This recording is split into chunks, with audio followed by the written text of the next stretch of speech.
बिस्मिल्लाहिर्रहमानिर्रहीम। अस्सलाम वालेकुम नाज़रीन, आप देख रहे हैं 92.8 विद सादिया अफसाल। नाज़रीन, आज प्रोग्राम में हम सबसे पहले तो बात करेंगे भारतीय इंतखाबी नताइज की कि भारत में किस अंदाज में एक बार फिर से भारतीय जनता पार्टी को बरतरी हासिल हुई है। नरेंद्र मोदी की जो पार्टी है उनका जो अलायंस है बीजेपी का, नेशनल डेमोक्रेटिक अलायंस, कैसे उनको कामयाबी मिली है। 343 सीटें हासिल की हैं, कुल नशिस्तें 542 हैं। और दूसरी तरफ कांग्रेस की अगर हम बात करें, जो कांग्रेस का इत्तेहाद है यूनाइटेड प्रोग्रेसिव अलायंस, उसकी 90 और दीगर सियासी जमातों की कमोबेश 109 सीटें जो हैं वो हासिल हुई हैं उनको।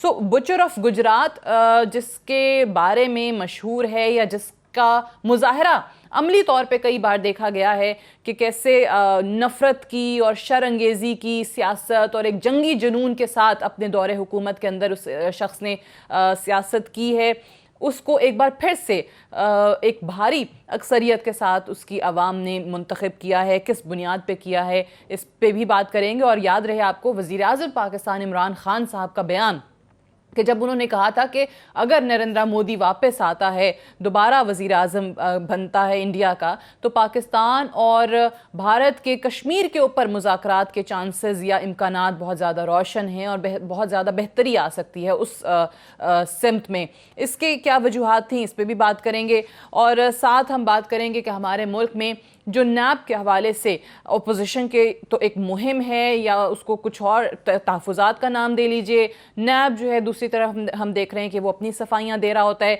लेकिन बड़े केसेस जो सियासतदानों के केसेस, पॉलिटिकल पार्टीज़ के केसेस हैं, उससे हट के अगर हम नैब की परफॉर्मेंस की बात करें, जो छोटे केसेस हैं, तो उसमें तो चीफ जस्टिस ऑफ पाकिस्तान का जो उनके ख़ुद के रिमार्क्स आए हैं, ज़रा उस पर भी आज बात करेंगे कि एक मुल्ज़िम की बरियत के ख़िलाफ़ नैब अपील जब सुप्रीम कोर्ट ने मुस्तरद की तो वहाँ पर चीफ जस्टिस को क्या क्या रिमार्क्स देने पड़े कि नैब की वजह से कैसे लोग जहनी दबाव का शिकार होते हैं। इसके हवाले से भी प्रोग्राम में आगे चल के बात होगी। मेहमानों का सबसे पहले आपसे तारुफ़ करवा दूं। हमारे साथ लाहौर से मौजूद हैं अयाज़ खान साहब, सीनियर सहाफ़ी हैं, तज्ज़ियाकार हैं, बहुत शुक्रिया आपकी तशरीफ़ आवरी का। शाहिद लतीफ़ साहब, सीनियर तज्ज़ियाकार, हमें ज्वाइन कर रहे हैं, आपको भी खुशामदीद कहते हैं, बहुत शुक्रिया। और कराची से मुबशर ज़ैदी साहब, सीनियर सहाफ़ी, तज्ज़ियाकार, हमारे साथ मौजूद हैं। मुबशर साहब, आपका भी बेहद शुक्रिया। शाहिद लतीफ़ साहब, आई स्टार्ट विद यू।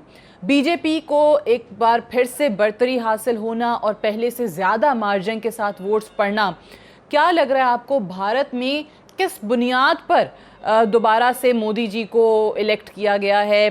क्या मुहर्रिकात हैं, क्या ऐसे उन्होंने कारनामे इंडिया में, भारत में दिखाए कि जिसकी वजह से वो दोबारा आए हैं?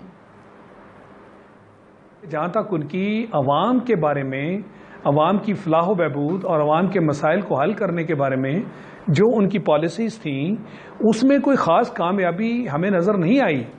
और जो हिंदुस्तान में ये मामलात जिन पर अगर एक आदमी की कामयाबी उसको परखा जाए तो वो उसका आपने एक जो झलक है कम से कम 5 रियासतों में कोई दिसंबर के महीने में, नवंबर दिसंबर के महीने में आपने देखी कि जहाँ प्राइम मिनिस्टर मोदी जो है उनको कामयाबी हासिल नहीं हो रही थी। ये इलेक्शन से पहले की बात है। मगर फिर यकदम हमने देखा कि वो पुलवामा वाला किस्सा जो हुआ, उसके बाद एक ऐसा हरबा इख्तियार किया गया जिसके तहत लगता है कि उनका ये जो वार था ये कामयाब हो गया। और जो हम हमेशा से बात करते हैं कि हिंदुस्तान में इलेक्शन जीतने के लिए आपको पाकिस्तान के ख़िलाफ़ नफ़रत और पाकिस्तान के ख़िलाफ़ वो जो दहशत गर्दी वाला एक नारा है वो लगाना पड़ता है। और कश्मीर में आप जो है तशद्दुद करवाएंगे तो वो भी आपके हक में जाएगा, उससे आपको वोट मिलेंगे। तो ये वो चीज़ है जो उन्होंने पुलवामा के मामले में जो खेली और वो नज़र आ गई। जो बालाकोट का मामला हुआ उसके ऊपर भी खूब झूठ बोले गए और एक कोशिश की गई कि वो एक ऐसी स्ट्राइक और पाकिस्तान के ख़िलाफ़ कोई ऐसी कार्रवाई की जाए, यानी जंग का एक पहलू देखते हुए गो उसमें वो बहुत कामयाबी हासिल करना चाहते थे, वो नहीं हुई। मगर उसको झूठ की बुनियाद पर एक और रुख दे दिया गया।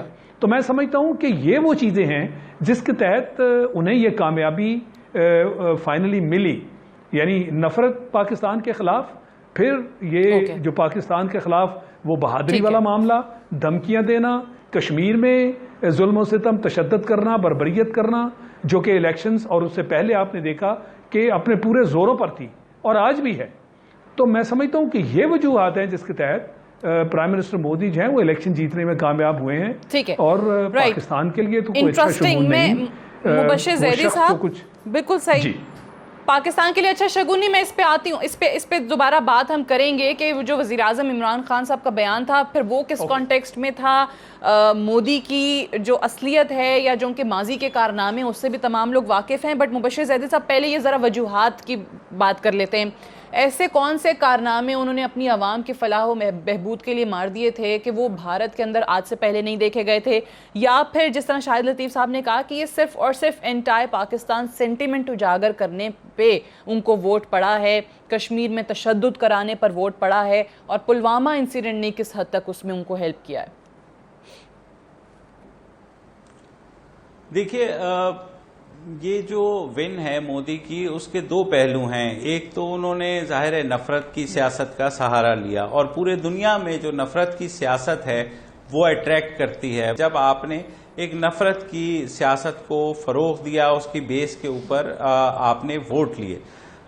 दूसरी बात यह कि इंटरनली उन्होंने बहरहाल इकोनॉमिक पॉलिसीज जो हैं उनकी वो बेहतर रहीं, और भारत की इस वक्त जो ग्रोथ रेट है और भारत जिस तरह जा रहा है तो यकीनन वहां बेहतरी आई।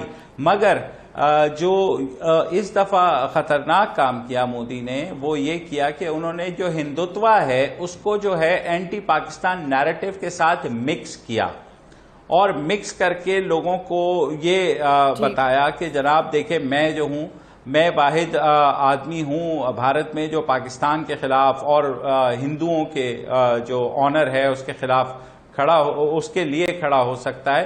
तो इस बात पर लोगों ने वोट दिया। जाहिर है मुसलमानों ने भी वोट दिया, काफी वोट पड़े हैं बीजेपी को मुसलमानों के वहां के।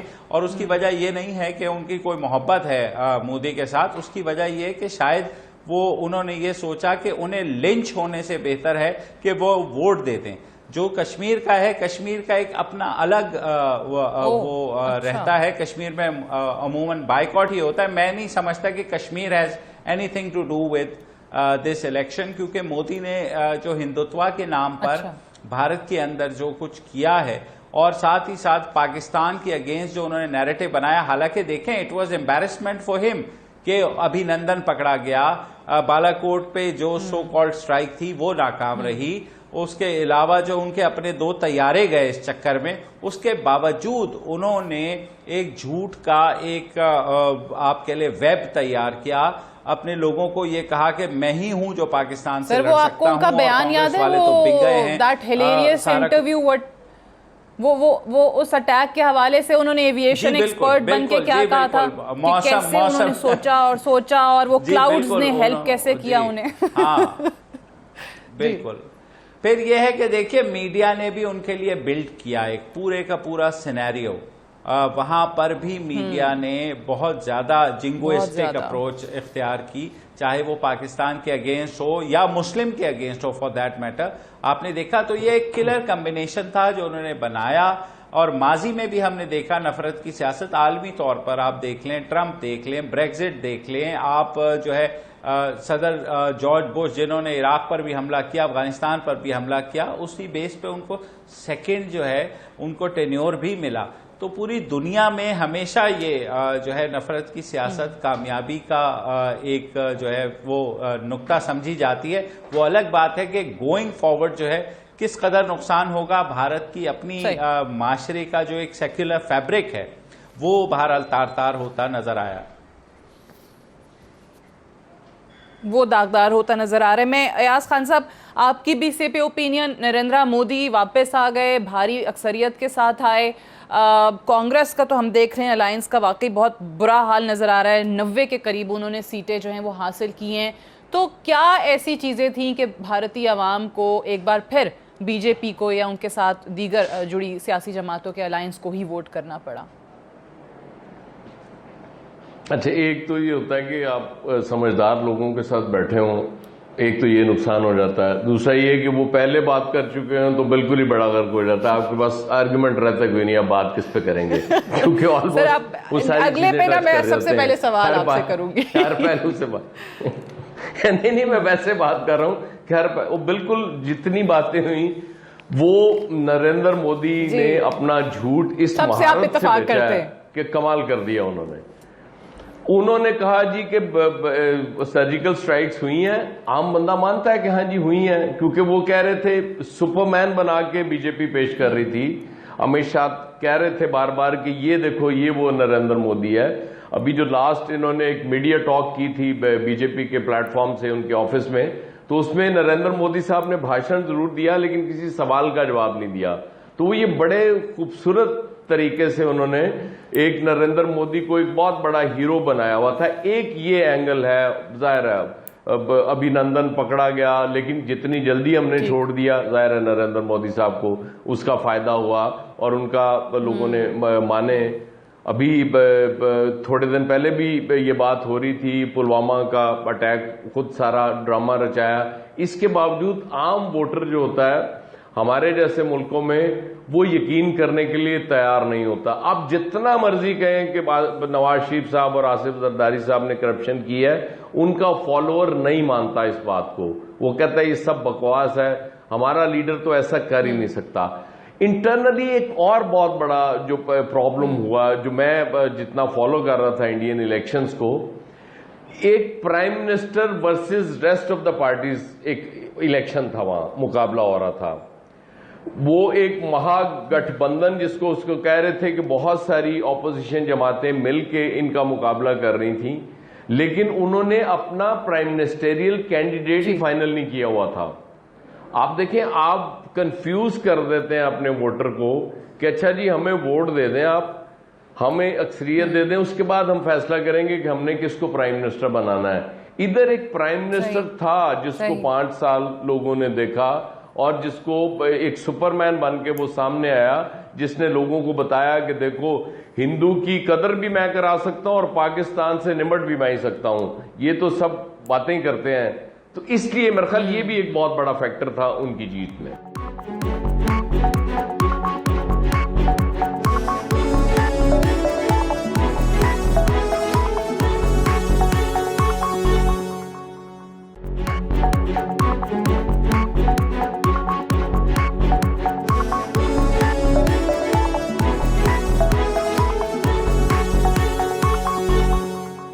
इमरान खान साहब कहते थे कि ज़्यादा इम्कानात हैं, ज़्यादा चांसेस हैं कश्मीर के मामले पे भारत के साथ डायलॉग के, अगर मोदी जी वापस दोबारा आ जाते हैं। अभी जो हमारे फॉरेन मिनिस्टर की और उनके फॉरेन मिनिस्टर की मुलाकात भी हुई किर्गिज़स्तान में, वहाँ पे भी बड़े उन्होंने शिकवे शिकायतें की सुषमा स्वराज साहिबा ने। तो क्या देख रहे हैं मोदी जी कैसे साबित होंगे पाकिस्तान के लिए? देखिए जी, पहली बात तो ये है कि मुझे जब से हमारे प्राइम मिनिस्टर साहब ने ये स्टेटमेंट दी है, मुझे तब से ही उनके साथ इख्तलाफ है। यही प्राइम मिनिस्टर जो हैं ये मोदी साहब के बारे में जो उनके खिलाफ बातें कर चुके हैं वो एक तरफ, और फिर यकदम इस तरह की बात आना कि अगर ये दोबारा प्राइम मिनिस्टर बन गए तो कश्मीर के मामले में हमारी कुछ पेशरफ्त हो सकती है, ये बात मेरे लिए नाकाबिले फ़हम है। मैं नहीं समझता ये, बल्कि मैं तो इस हद तक समझता हूँ कि आज तो खैर ये प्राइम मिनिस्टर फिर से बन गए, अगर ये ऑपोजिशन में भी होते तो ये फिर भी कश्मीर की मुखालफत करते। यानी इनके हाथ से ये कोई वाजपेयी वाला मामला आप ना समझें कि एक शख्स जिसके ज़माने में हम काफ़ी पेशरफ्त कर रहे थे और कर चुके थे, एक जगह पे आके बिल्कुल मामला रुक गया। वो भी कुछ जमातें हैं जिसकी वजह से मामला रोक दिया गया, मगर इनसे तो मैं कोई खैर की तवक्को कश्मीर के बारे में नहीं रखता। और फिर इनकी जो सारी की सारी स्ट्रैटेजी और पॉलिसी है वो हिंदुत्व वाली है, यानी पॉलिसी में वो इंतहा पसंदी की बातें करते हैं और इसके नाम पर उन्होंने वोट लिया है। ये जो हिंदू बेल्ट, काउ बेल्ट जिसको आप कहते हैं, मैक्सिमम वोट तो उनका वहां है ना। ये अलग बात है कि उन्होंने नॉर्थ ईस्ट में भी, जहां मिजोरम जैसे स्टेट्स हैं, उसमें भी अब अपने पांव जमाए हैं और इस मरतबा उनको वहां से भी काफी वोट मिले हैं।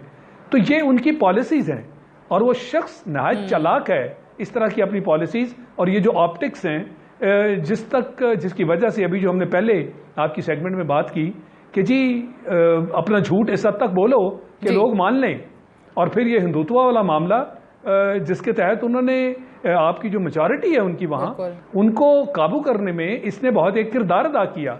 और फिर वो जो पुलवामा वाला मामला और बड़े चालाकाना तरीके से उसको अपनी फेवर में उन्होंने कर लिया। तो मैं समझता हूं कि कश्मीर का मामला इनकी वजह से या इनके प्राइम मिनिस्टर होते हुए मैं उसमें पेशरफ्त नहीं देखता। इनके वक्त में जो कश्मीर की अब तक की पेशरफ्त है आपके सामने है। एक तरफ दुनिया को बेवकूफ़ बनाना कि जनाब हमारा बाहमी मसला है, हम इसको आपस में मुज़ाकरात से हल करेंगे, जबकि कोई उन मुज़ाकरात में पेशरफ्त आज तक नहीं हुई और हल करने का उनका मकसद भी नहीं, नीयत भी नहीं। तो इनसे आप क्या तवक्को रखते हैं? मैं नहीं समझता कि कश्मीर के मामले में या हिंदुस्तान पाकिस्तान की जो आपस में ताल्लुकात हैं उसमें इनके वक्त में मुझे कोई बेहतरी नजर आती। सही। एंड अबव ऑल जिस तरीके से वहाँ ह्यूमन राइट्स की वायलेशंस हुई, पैलेट गन्स का इस्तेमाल किया गया, कैसे लोगों को वहाँ कत्लेआम एक तरीके से उनका हुआ। मुबशिर ज़ैदी साहब, ऐसे सारे में वज़ीर आज़म इमरान खान साहब को क्यों लगा कि नरेंद्र मोदी के दोबारा वज़ीर आज़म बनने से ही ये मसला हल हो सकता है? देखिए, मैं इमरान खान को इस बात पे ज़रूर सपोर्ट करता हूँ क्योंकि वो उनका ख्याल ठीक है। देखिए, बात यह है कि एक्स्ट्रा ऑर्डिनरी सर्कमस्टांसेस में एक्स्ट्रा ऑर्डिनरी ही सॉल्यूशंस आते हैं और आपने देखा कि पूरी दुनिया में हमेशा ऐसे जब सख्तगीर लीडर आते हैं तो मसाइल बहरहाल जो होते हैं वो कुछ दो और कुछ लोग की बुनियाद पे हल होते हैं। कश्मीर एक पेंडिंग मसला है, पाकिस्तान के हक में अक़वाम मुत्तहिदा की बहुत सी करारदादें भी हैं, मगर हमारा अब इन्फ्लुएंस इंटरनेशनली है नहीं उतना। और भारत खुद अपना केस जाहिर है, जैसे शाहिद लतीफ़ साहब ने कहा कि गुज़िश्ता 3 साल में जो कुछ कश्मीर में हुआ है वो अनबियरेबल है और वो उसने एक नई जो पौध है कश्मीर के अंदर खड़ी करती है अगेंस्ट दी इंडियन फोर्सेस, और राइटली सो, क्योंकि इस बुरी तरीके से उन्होंने मारा, पैलेट गन्स का इस्तेमाल किया कि वहां यंग लड़के जो हैं वो भारत के खिलाफ लड़ रहे हैं। लेकिन हमारा और भारत के दरमियान बातचीत जरूरी है और वो हमेशा से जो है पहले भी हमने कोशिश की, अब भी मेरे ख्याल में अभी चांसेस हैं कि हम उस चीज को बातचीत के साथ हल करें, क्योंकि इस वक्त हमें अपना हाल भी देखना है। एक पूरा रीजन है हमारा जहां पर एक मुसलसल अपवर्ड ग्रोथ हो रही है माशी तौर पर, और हम वाहिद मुल्क हैं जिसकी ग्रोथ डाउनवर्ड है। मैं ये नहीं कह रहा कि आप इंडिया के लिए अपनी बाहें खोल दें, मैं सिर्फ ये कह रहा हूं कि जो ट्रेडिंग आपके रिलेशनशिप हैं चीन और भारत के दरमियान कमोबेश उतना ही मसला है जितना हमारा और भारत का है, मगर दोनों के दरमियान तकरीबन 100 अरब डॉलर की ट्रेडिंग होती है, जिसमें से 80% ट्रेडिंग चाइना के हक में होती है। मगर हमें ये डिप्लोमेसी, ये फन सीखना होगा कि दुश्मन के साथ तिजारत करें मगर जो की इश्यूज हैं उस पे कॉम्प्रोमाइज ना करें। हम लोग सिर्फ वन ट्रैक ले लेते हैं, एक एक्सट्रीम से उठ के दूसरे एक्सट्रीम पे चले जाते हैं। जब दोस्त बनाते हैं तो बिल्कुल हम बगलगीर हो जाते हैं, बगैर सोचे समझे कि वो आपकी पीठ में छुरा भी घोंप सकते हैं, और जब दुश्मन होते हैं तो हर चीज को ऐसे हम तर्क कर देते हैं कि जैसे कोई एक्सट्रीम अप्रोच ना लें, वो रास्ता निकालें, वो इकदामात उठाएं जिससे आपके अपने मुल्क का फायदा है, और डिप्लोमेसी बेहतर अंदाज में सीखने की जरूरत है।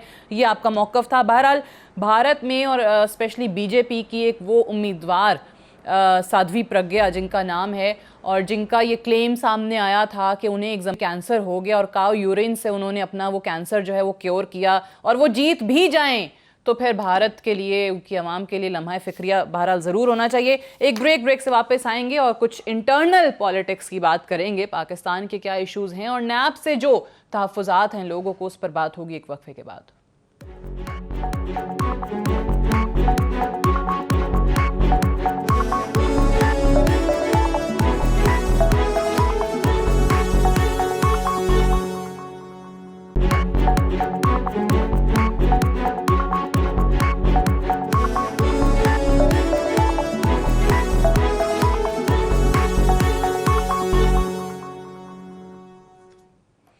Welcome back. प्रोग्राम में एक बार फिर से खुशामदीद। नैब के हवाले से चीफ जस्टिस पाकिस्तान के जो रिमार्क्स हैं, अक्सर हम देखते हैं कि सियासतदानों को एतराज़ ये होता है कि नैब हमारे साथ ज़्यादती कर रहा है, हमारे लोगों को सियासी इंतकाम का निशाना बना रहा है। बट ये एक मामला था मुल्जिम अताउल्लाह का, उसको बरी कर दिया गया। नैब इस बरियत के ख़िलाफ़ सुप्रीम कोर्ट में जाता है और वहाँ पर चीफ जस्टिस आसिफ सईद खोसा साहब को ये कहना पड़ता है कि नैब का मकसद सिर्फ पकड़ धकड़ नहीं बल्कि केस को साबित करना और मुलजिम को सज़ा दिलवाना भी है।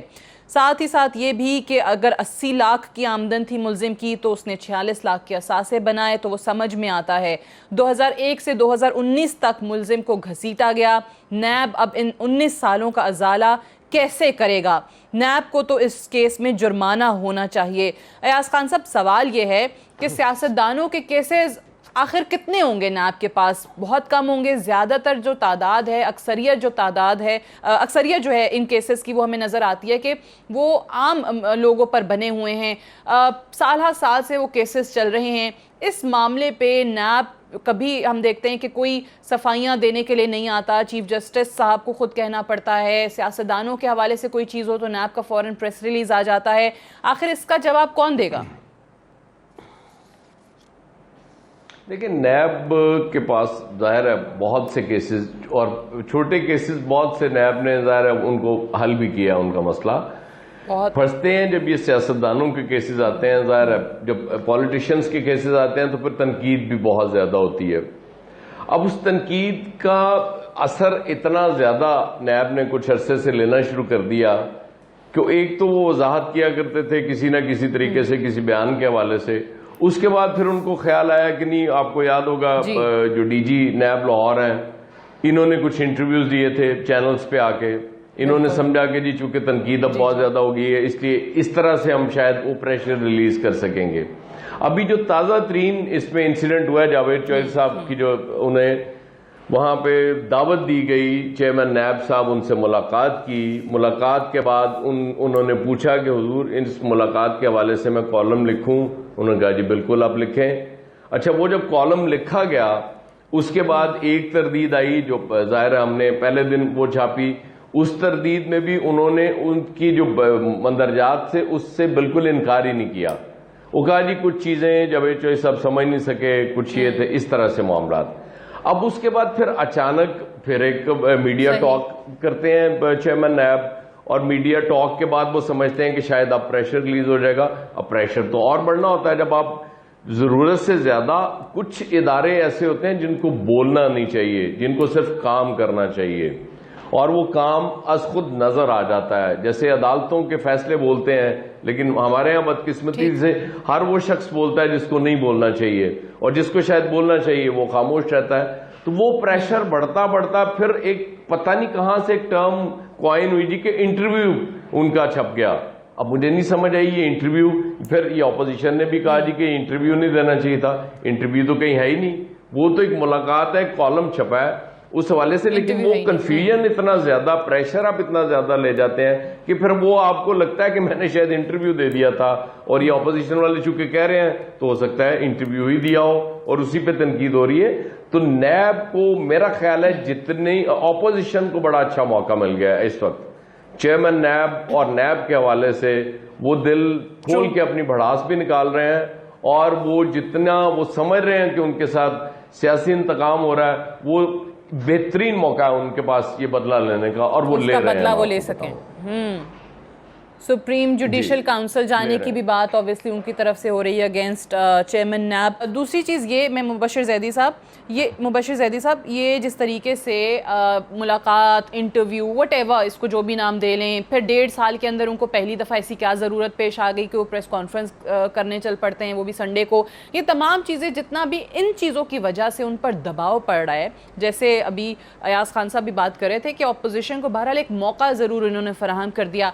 आपको क्या लगता है कि आने वाले दिनों में ये सफाइयाँ देने के चक्कर में या ये बताने के चक्कर में कि नहीं ऐसा नहीं है, जो मैंने कहा था वो गलत है, कुछ कोई कमी आएगी उन केसेस में, उन कार्रवाइयों पे जो पॉलिटिकल पार्टीज के, स्पेशली ऑपोजिशन पार्टीज के?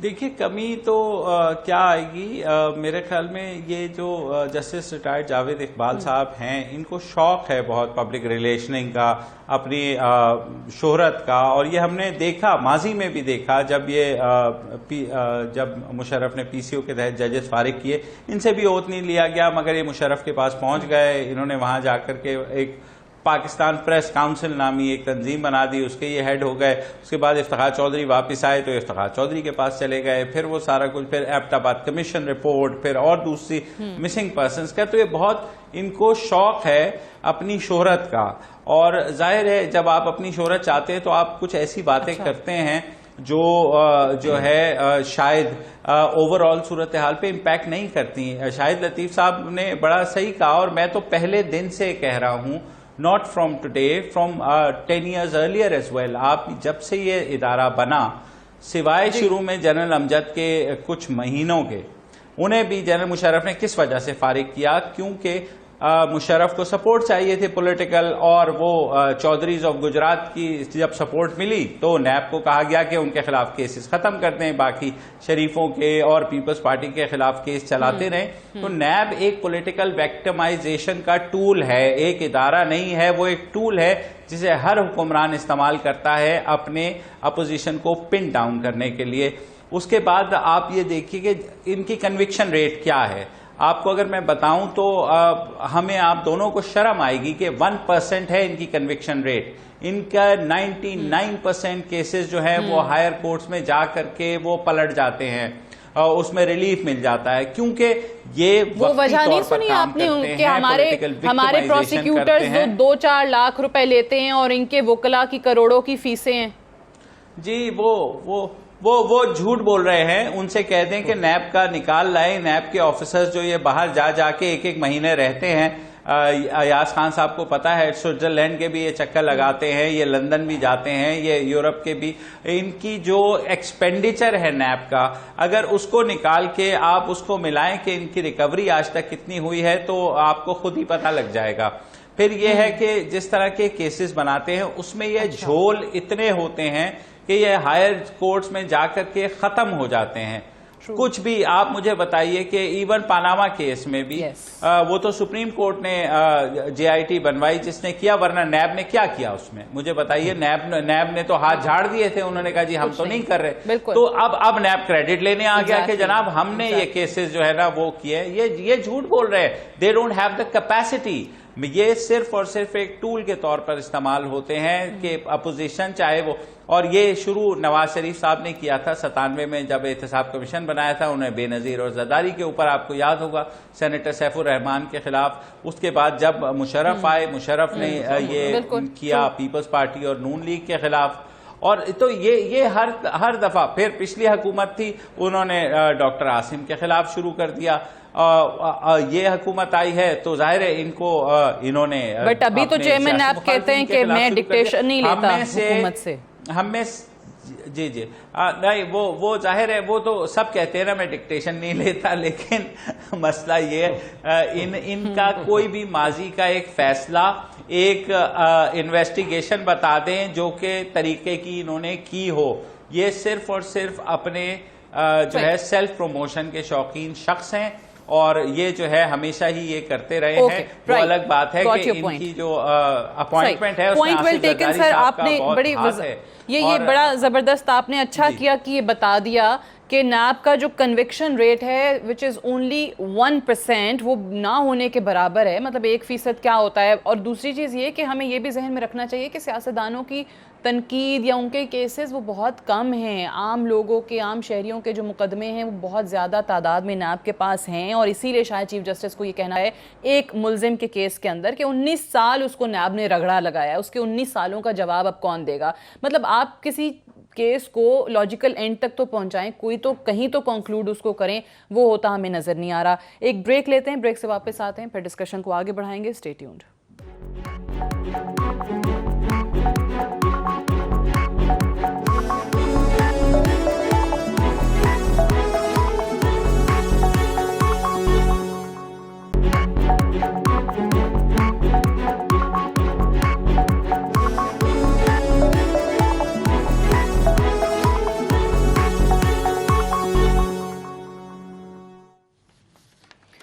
Welcome back. प्रोग्राम में एक बार फिर से खुशामदीद। प्रोग्राम के सेगमेंट में हम बात करते हैं ऑपोजिशन की तरफ से ईद के बाद जो हुकूमत मुखालिफ तहरीक चलाने का ऐलान किया गया है। एक तरफ जमात इस्लामी तो ऑलरेडी अलहदा हो चुकी है, जमात इस्लामी ने अलग से 15 जून की तारीख का ऐलान कर दिया है।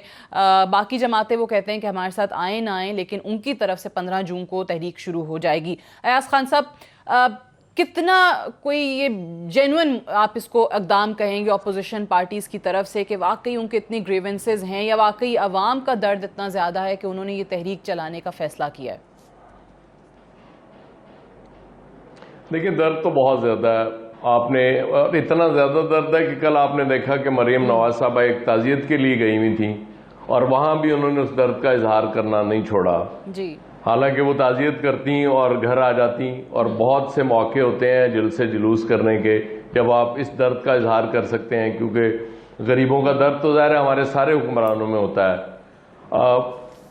इनके बरक्स बिलावल गए वो कायरा साहब के बेटे के जनाजे में शिरकत की, और सच्ची बात है बिलावल से ज़्यादा किसी को थ्रेट नहीं है इस मुल्क में, क्योंकि बिलावल का जो पॉइंट ऑफ व्यू है शिद्दत पसंदी के हवाले से वो सबसे ज़्यादा स्ट्रांग है। इसके बावजूद वो उसमें शिरकत करते हैं, अपने वालिद के साथ जाते हैं और वापस आ जाते हैं। देखिए, बात यह है कि बिल्कुल भी हालात इस वक्त कंड्यूसिव नहीं है कि कोई तहरीक चलेगी। कल मरियम नवाज साहबा ये कह रही थी कि जी जब से ये हुकूमत आई कोई एक अच्छी खबर नहीं सुनी। कल एक दिन में ही 3-4 खबरें अच्छी आ गई। वो डेफर पेमेंट्स की वो डेट भी आ गई कि जब 1 जुलाई से सऊदी अरब आपको तेल देना शुरू कर देगा, $27.5 करोड़ हर महीने का। स्टॉक एक्सचेंज आज मुसलसल दूसरे दिन ऊपर चली गई। गोल्ड सस्ता हो गया, डॉलर अब नीचे आना शुरू हुआ है। डॉलर का ऑलमोस्ट यही बनता है 150 के अराउंड जो इस वक्त के हालात हैं। उसके बाद फिच की एक रिपोर्ट आ गई कि वो जो इन्होंने उसके पॉइंट्स बढ़ाए हैं उसके स्टेट बैंक ने इंटरेस्ट रेट के, उस पे भी जाहिर है अब महंगाई भी रुकेगी और रुपी भी स्टेबल होगा। दूसरा, लोग इतने क्या अंधे हैं लोग? क्या ये दूध और शहद की नहरें बह रही थी इनके दौर में? हर गरीब आदमी को 2 वक्त का खाना मिल रहा था, सब बच्चे स्कूल जा रहे थे। इस तरह नहीं है, किसी भी गवर्नमेंट ने नहीं किया इस तरह। इसका मतलब ये नहीं है कि जाहिर है लोगों में को बेस हो गए हुए लोग बिल्कुल एहतजाज राइट है, लेकिन वो करें किस बेस पे? अगर मैं ये किसी से कहूं कि भाई मैंने देखे आपको 100 रुपया दिया था, ये आपको सिर्फ 2 रुपए दे रहे हैं, तो फिर एक बात बनती है। जब मैंने भी 3 रुपए दिए हैं और कह रहा हूं दूसरा 2 क्यों दे रहा है, तो फिर बात नहीं बनती। जब आपको खुद इंसाफ नहीं कर सके तो फिर आप किसी पे तनकीद भी नहीं कर सकते। मेरा नहीं ख्याल इस वक्त हालात ऐसे हैं कि लोग इनके लिए सड़कों पर निकलेंगे। ठीक है, एक तो शायद लतीफ़ साहब ये जो हम बात करें कि किस बेस पर, किस बुनियाद पर एहतजाज की बात हो रही है।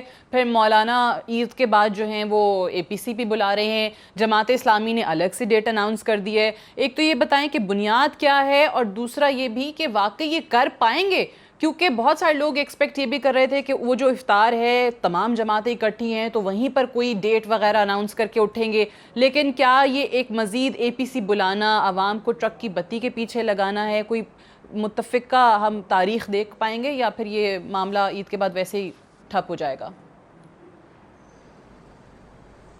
देखिए, ये मैं समझता हूँ दूसरा मौका है। एक मरतबा पहले भी इन्होंने शुरू में एक मरतबा APC की कोशिश की थी और फिर उसका कोई नामो निशान ही नजर नहीं आया, सब कुछ गायब हो गया। आपस में किसी बात पे इत्तफाक ही नहीं हो सका, और शायद कोई ऐसा एजेंडा नहीं था जिसके तहत वो आपस में बैठ के कोई चीज़ तय कर पाते।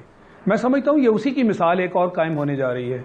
अव्वल तो ये कि इस APC में जान नहीं होगी, अगर ये इकट्ठे होते भी हैं तो एजेंडा क्या है। ये बिल्कुल हकीकत वाली बात है कि दुनिया के सामने, लोगों के सामने ये कौन सा एजेंडा है जो लेकर जाएंगे और जाहिर करेंगे कि जनाब हम में ये कुव्वत थी, अब ये बहुत कमजोरी में तब्दील हो चुकी। आपकी कुव्वत जो है, अभी इस हुकूमत को 9 महीने गुजरे हैं, साल भी नहीं गुजरा। आप दोनों बारी बारी 5 साल, और सूबे जो हैं वो तो आप शायद 15-15 साल अभी उस पर राज कर चुके। वहां पे भी हमें किसी किस्म की ऐसी चीज नजर नहीं आई जिसको आप मिसाल के तौर पर कायम कर या लोगों को दिखा सकें। तो फिर आप किस चीज पर लोगों के सामने पेश होंगे? लिहाजा मैं ये समझता हूं कि ज्यादातर इसके पीछे जो एहसास है वो है अपनी जान बचाने का और हुकूमत पर दबाव डालने का। ये बात हर रोज़ कहीं ना कहीं से हमें सुनने को मिलती है, और इसमें मैं समझता हूं कि हुकूमत का भी कसूर है। अगर प्राइम मिनिस्टर ये काम ना करें जो कि उनको बिल्कुल नहीं करना चाहिए, जैसे अभी पिछली सेगमेंट में हम बात कर रहे थे चेयरमैन नैब की, चेयरमैन नैब का ये काम नहीं है कि आप अपने इंटरव्यू या आप अपनी मुलाकात के जरिए लोगों तक पैगाम दें। आपकी जजमेंट्स और ये जो फैसले हैं और आपका जो किरदार है वो बजाते खुद एक जुबान है, उसके जरिए लोगों तक आपकी बात पहुंचनी चाहिए। जैसे हम अदालत की बात करते हैं कि जजेस जो हैं वो अपनी जजमेंट के जरिए बोलते हैं, वो अपनी जुबान से नहीं बोलते। इसी तरह मैं ये समझता हूं कि प्राइम मिनिस्टर साहब जो हैं उनको भी ये अल्फाज ना इस्तेमाल करने चाहिए, ना वो करें कि जी मैं एनआरओ नहीं दूंगा, ये डाकू हैं, चोर हैं, सजाएं दूंगा, जेल में बंद कर दूंगा। भाई ये आपकी जो है वो तो सवाबदीद है ही नहीं, ना आपका मैंडेट है। फिर आप इस तरह के खतरे जो हैं पैदा करते हैं जिसकी वजह से अपोजिशन में एक रिएक्शन आती है, तो ये वो हिफ्ज़े मा तक़द्दम का इस्तरारी अमल है कि जिसके तहत आप अपनी जान बचाने के लिए काउंटर अटैक के तौर पर हुकूमत पर दबाव डालने की कोशिश कर रहे हैं कि जी हम स्ट्रीट्स में आएंगे, आपको काम नहीं करने देंगे, आपका मामला चलने नहीं देंगे। जैसे मौलाना साहब फरमा रहे हैं कि जी ये कश्ती है, ये डूबती हुई कश्ती को बचाना हमारा फर्ज है, तो साल हा साल तो ये कश्ती आप खुद डबोते रहे। कश्ती से भी बढ़ के आपके पास तो समुद्री जहाज थे जिनको आप डुबो के ऐलान जंग जरूर कर रहे हैं इस हुकूमत के खिलाफ, लेकिन खुद क्या करते रहे अपने अदवारे हुकूमत में, ये भी इन सियासी जमातों को सोचना चाहिए। बिल्कुल बिल्कुल दुरुस्त, बिल्कुल दुरुस्त। मुबश्शिर ज़ैदी साहब, एक चीज़ तो देखें, बहुत सारे लोगों का मानना है कि अपोजिशन की इन जमातों को इकट्ठा करने में ख़ुद वज़ीर आज़म साहब के बयानात का और उससे बढ़ के इस हुकूमत की कारकर्दगी का बहुत बड़ा हाथ है। लेकिन अब जिस तरीके से ऐलानात किए जा रहे हैं, किसी का कोई एजेंडा है, जिस तरह उस दिन भी हम देख रहे थे प्रेस कॉन्फ्रेंस के अंदर बहुत सारे लोग कहते हैं कि ये डिवाइडेड ऑपोजिशन ही रहेगी, चाहे जितनी मर्जी प्रेस कॉन्फ्रेंसेस इकट्ठे बैठ के कर लें। आपको क्या लगता है कि कोई कामयाबी मिल पाएगी? मकसद क्या हो गया? क्या दबाव डाल के आपने हुकूमत को घर भेजना है? वो कहते हैं कि हम वो भी नहीं चाह रहे। क्या दबाव डाल के आप हुकूमत से काम करवा लेंगे, उनकी परफॉर्मेंस बेहतर करा लेंगे? चाह क्या रही हैं ये अपोजिशन की पार्टीज?